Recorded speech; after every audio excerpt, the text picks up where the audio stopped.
Good afternoon, everybody. Welcome to Carrow Road. This Boxing Day clash against Arsenal today going to be an absolutely fascinating one when the team news drops in just a minute time or so to see who makes that Norwich City 11 and who doesn't. We know, of course, Tim Krul won't be available today.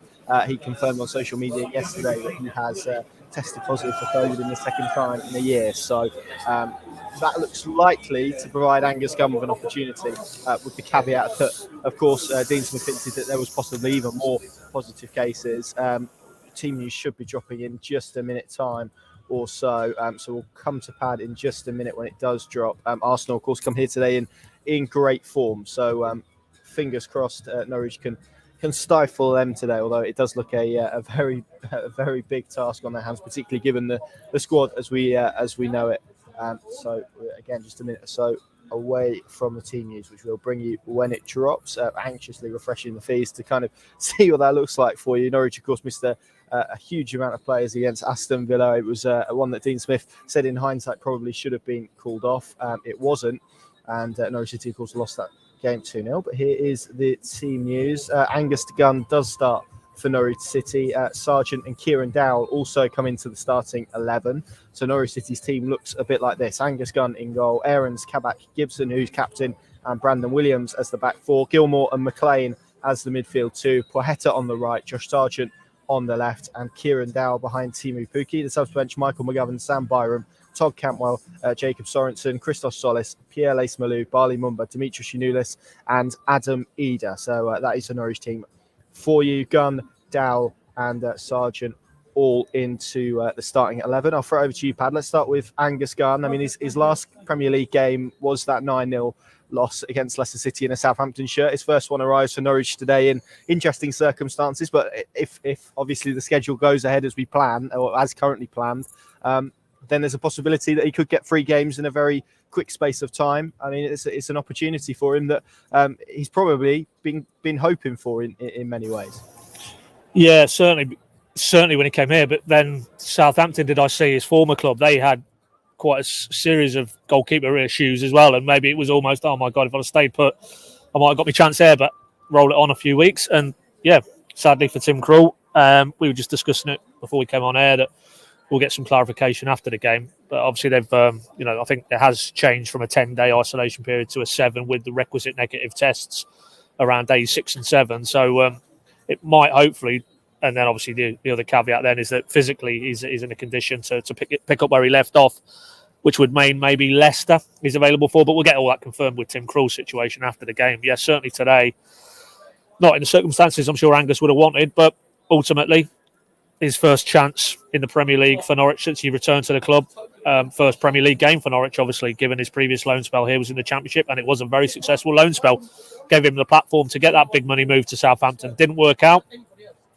Doesn't make him a bad keeper. And, it's quite an intriguing one, that, because, he always strikes you as the type of character who's a really good guy to have around the squad and the change room. And I'm sure he would have been giving Tim Krul his utmost support during this period. But ultimately, he's left Southampton to come here to try and cement his place in the starting lineup, because at his age, given how well he started his career in the professional ranks with Norwich, he will want to be playing games. It's not for him to be on the bench kicking his heels at his age and his stage as a keeper. So, okay, not in the circumstances he'd want, but he's got a chance today, and he'll have a chance at Palace if subject to that game obviously going ahead, and it's all there for him, as it is with one or two others. Dowell again today. I'm sure we'll get into him in this discussion, but he needs to really grasp his opportunity because he hasn't done for me so far.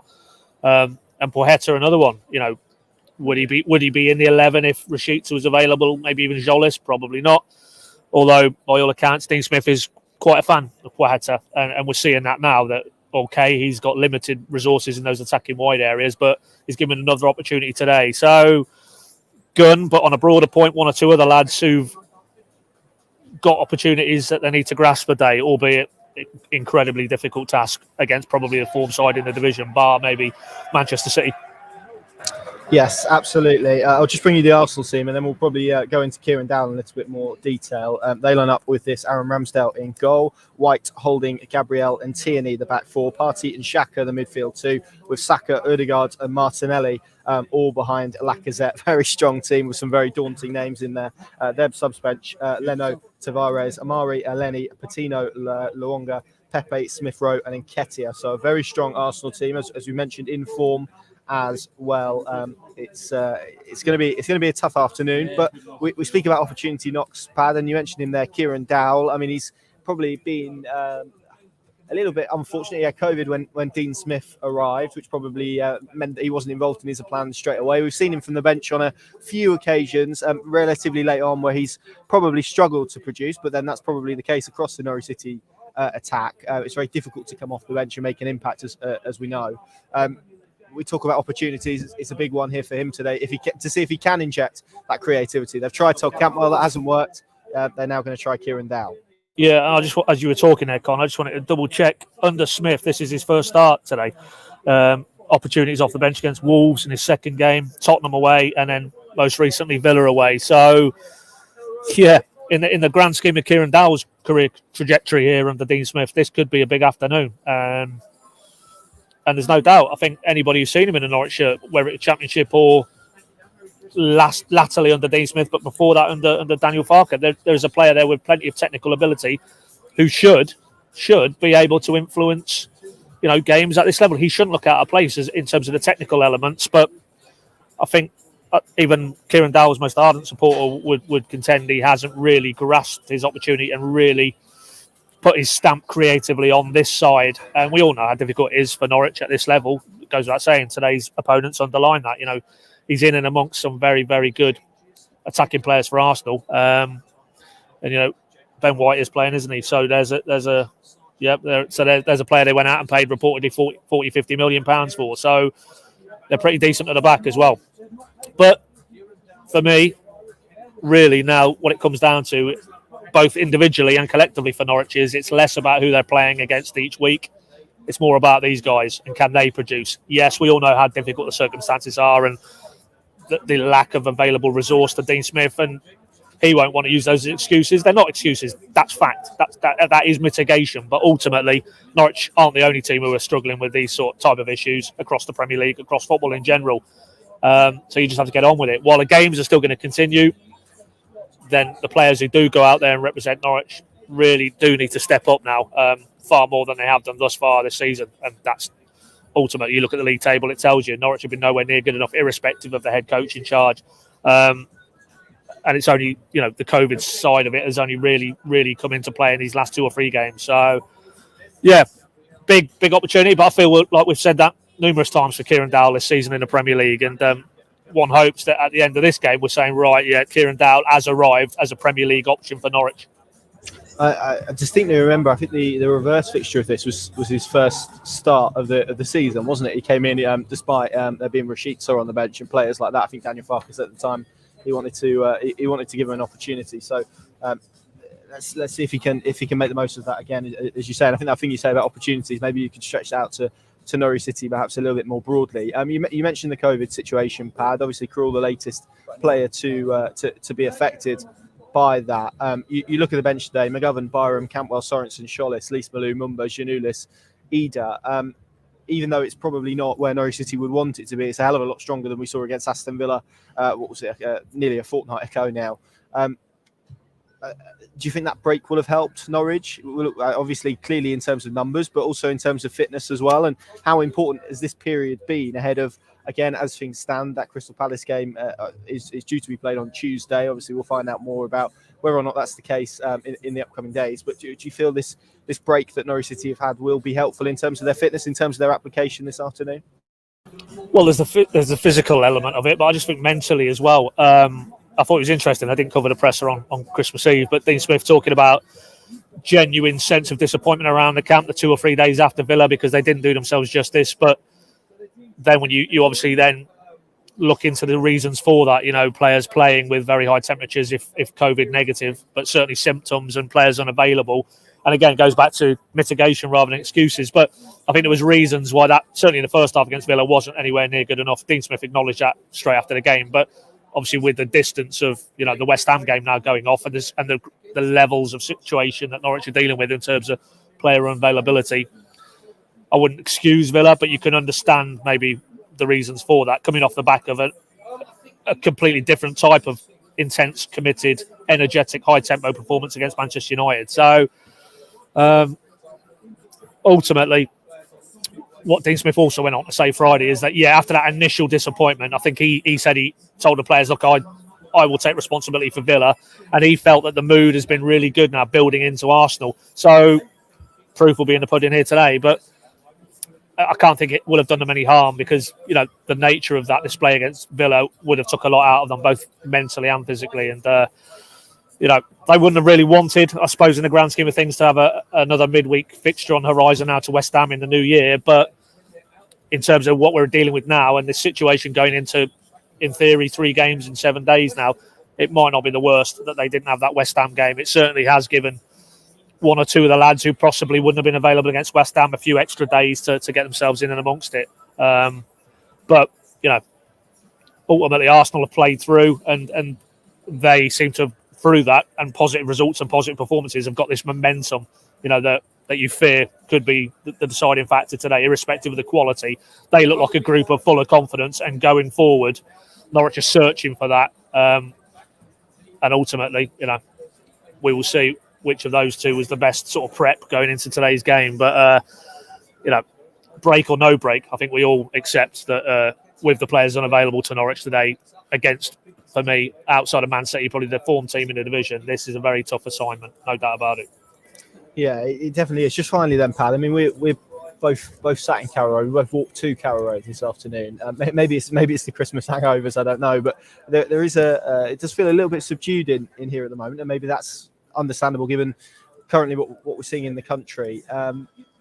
Do you think that's kind of a fair reflection of where Norwich City fans are at the minute? Just hoping for something to maybe spark a little bit of life again, to reignite the hope and belief that we saw at the start of the Dean Smith era, for example? I wouldn't put maybe whatever the actual attendance rather than the ticket sold attendance today down to Norwich or what they are or are doing. I think it's completely down to the situation public health wise. I think I'm looking around now, 45 minutes to kick off, nowhere near the footfall inside or outside the stadium. So, it's hard to see that that's anything other than people are maybe concerned about the whole situation, particularly with this new variant and the transmissibility of it. Maybe also that those checks and the potential checks and all the admin that went in prior to and then on the day, coming to the ground, maybe that's put a few people off. They don't really want to encounter that for the first time. Maybe let it bed in because this is with us now for the foreseeable in terms of what supporters need to do to get into Carrow Road. But there's no doubt this will be a lot busier at this stage than it normally is today. So, but, we've got 45 minutes left. People may have thought, well, we won't come early, we'll leave it a bit later. And we'll see. But I saw a Brighton Wolves game a few weeks back and the attendance was whatever tickets had been sold, but there was a lot of empty seats there. And that was just at the start of this potentially more dangerous variant in terms of the transmissibility in case numbers, at least. And we'll see. We'll know, obviously, clearly by kickoff if there's lots and lots of empty seats. We know that's not a normal Carrow Road football. And it probably doesn't do anything to whip up the atmosphere that Dean Smith is probably demanding, really, now that, as he said when he first came in, teams need to know that they've come to a very difficult place on and off the pitch. And, I don't think they're gonna get that today, ultimately, and that's nothing to do with Dean Smith or what Norwich are or aren't doing for me. I think that's just the situation we're in now. And I see, is it earlier today? Patrick Vieira reportedly tested positive. Steven Gerrard has tested positive.